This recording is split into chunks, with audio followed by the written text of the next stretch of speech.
What am I actually supposed to do with all the stuff in my parents' house after they are gone?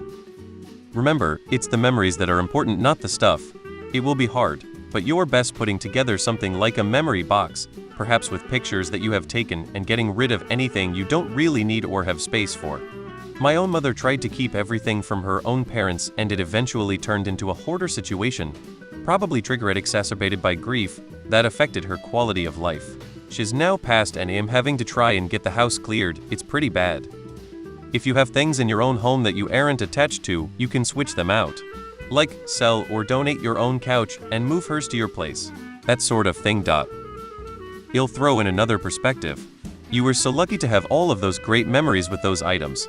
By donating those things that you know you cannot keep, you are giving another person or another family the opportunity to make wonderful memories too. I know where you're coming from. As an only child myself, I had no one to recollect with. No strolling down memory lane. Do you remember when Dad did it? Felt as if the only things that could corroborate my memories were the things in the house. I ended up taking the things I was fondest of and getting a house clearer to do the rest. It was too traumatic.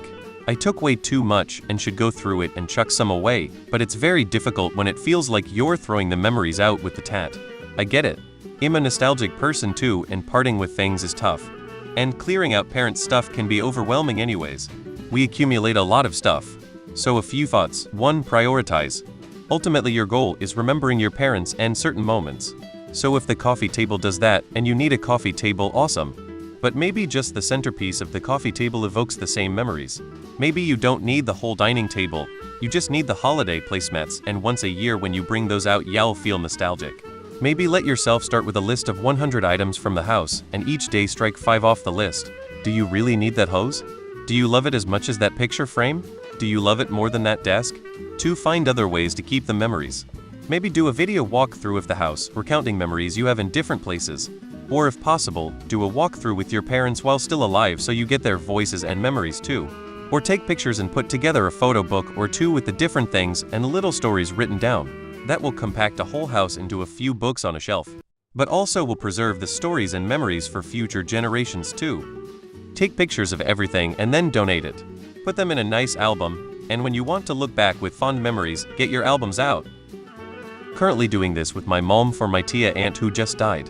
I've been asking coworkers if they need any Tupperware cooking appliances, spots, pans. The rest I've been donating or selling if they are next to new. One of my coworkers is having a baby and we were able to give her a stroller and a baby bath thingy. Another coworker has been trying to save for a sewing machine, and I was able to give her a whole sewing table with everything she needs to start. Being able to give some of these things to people I know will use them and appreciate them helps a lot with the grieving. I think my tia would like that her things are still seeing use. If you know people who would appreciate things like this, you can gift those first before donating. Selling. It took me a while, but eventually I found holding the item, let's say a tea towel I know I didn't really have either a practical or very sentimental use for, thanking it mentally for being part of my life and my mom's, and telling myself my mom is not a tea towel. Letting go of the item doesn't mean letting go of my mom. Donating or selling it is fine, and our moms truly wouldn't want us to live in a museum to their lives. It did take me a while though. It might help to imagine which items your parents would want to give you, bearing in mind they wouldn't want you overwhelmed by too much stuff. And maybe consider a professional organizer. Some specialize in deceased estates and are sensitive to the strong emotional attachment we have to meaningful objects. You are a good writer, by the way. You could take photographs and write down the memories attached to each thing, even tiny things like holes in tablecloths. Keep a record. If your parents had a faith or volunteer community, you could ask if there is a family in need that would love to give your parents' household items a new loving home. I've known people who did this for a family whose home burned down and another who furnished a house for a refugee family. Knowing that the items were needed and would be used and appreciated helps to let them go. You can't keep everything, but it is impossible to let go of them. The easiest part in the long run would be to throw it all away. But you'd have to hold on to it and see it gather dust and go unused for 30 years before you get to the spot where I am. I have tools my dad owned, including a hammer I still use that he bought new 40 years ago. I have cast iron skillets and dishware I've hoarded from 4 different households. I have the sugar scoop from my grandmother's house that always stayed in the sugar bin and we used it to make Kool-Aid. But why? Those things remind me of a better time? Maybe a simpler time when my thoughts were simpler and I didn't have any real worries. I really don't have an answer for you. Good luck, your task isn't easy. I am not an only child, but I was the only child in my father's life, and so when he passed in May, it's fallen mostly on me to clear his house out. There is absolutely no way my own home can absorb everything that isn't his, so we've been slowly going through things. I've kept both nice things and sentimental things, in some cases getting rid of my own stuff to keep his silverware, dishes, etc. I've given much away to other family members, so his stuff can live on rather than ending up in a landfill or being donated. He had a fantastic real stereo and impressive CD collection that his brother kept. There is plenty that will be donated, and plenty more I have thrown away, and more that is destined for storage until I figure out what to do with it. Some was auctioned off, so I can keep paying on his house while we clear it. None of it is easy, all of it is sad. First up, I don't think you're ready. If you able to put this off, then do. Grab your phone and take a walkthrough video. Take many. Talk as you do it, exactly the stuff you wrote above. It's just for you, so ramble away as your thoughts come to you. Point out things out, capture the way the house is as she left it. When you're ready, yes, you give, sell or throw things out. Keep the cherished items of course, but take pleasure in knowing that other things will be given a second life with someone who needs it.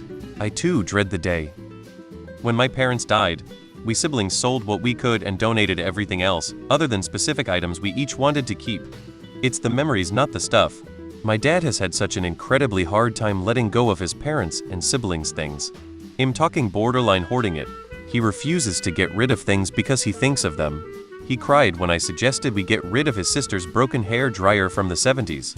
I'm an only child. When my parents pass away, I am selling 99 of their things to an auctioneer or throwing things out.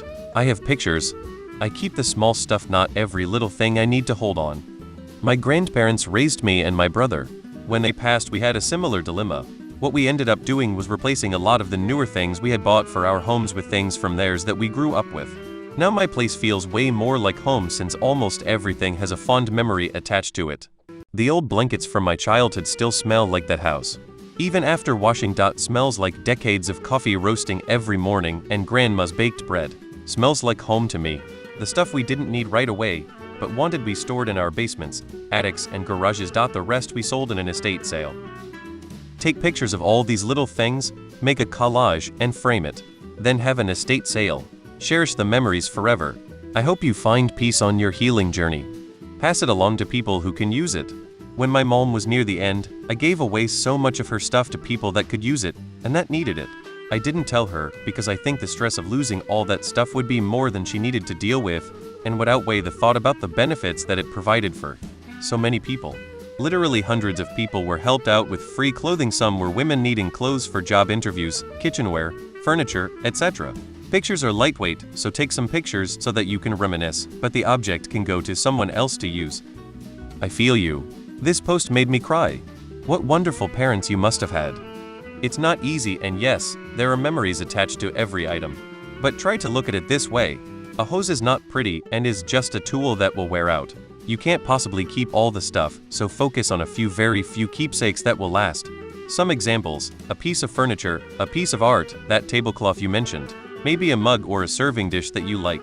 I kept the dining room table because it's a beautiful piece of furniture, a linen tablecloth for that table, a couple pieces of crystal and china, but not all of it. A couple silver picture frames. I didn't keep all my mom's gardening stuff, but I have a photo of her in her garden that's enough. For a few years I kept an ugly scarf, but eventually I donated it. You will find it easier to get rid of things when some time has passed.